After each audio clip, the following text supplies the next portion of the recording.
Can you give us your take on Apple? Yes, I would love to. I think, oh man.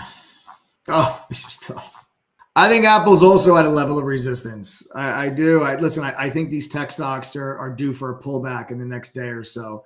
You don't fight the fact that if yields keep going down, then tech stocks are going to continue to find a bid. Apple's earnings were okay. They weren't fantastic. They weren't terrible. They were, earnings per share beat, revenue beat. They kind of gave the insinuation of a soft Q4. And China's a real problem. China's economy is not doing well at all. And, Apple relies pretty heavily on China. But, what I think you're going to see with Apple is, or what maybe people are hoping, is that India can become the new growth driver for Apple that China was for the company. They have had 4 consecutive quarters of revenue decline, which you haven't seen in over 10 years. Do you get a 5th quarter of revenue decline? Well, that is going to be dependent on the consumer. I don't think you're going to get another quarter of revenue decline.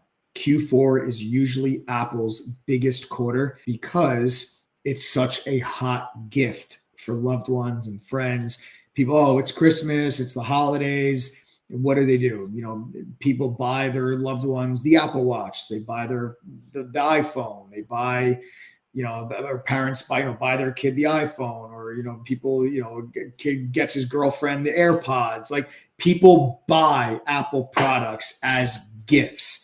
So it is their biggest quarter. So 4 quarters of negative decline, I think that ends in Q4. Resistance up here around 182, 183. I don't necessarily think it's a good short. Listen, I think that there's people confused. Like, if you say to me, hey, you're going to go long Apple. And if I say no, then that people think that means, oh, let's go short. Just because the stock's not a good long does not mean it's a good short. And vice versa. Just because the stock's not a good short does not mean it's a good long. You guys, that's a saying that I learned very early in my career that has saved me a lot of money.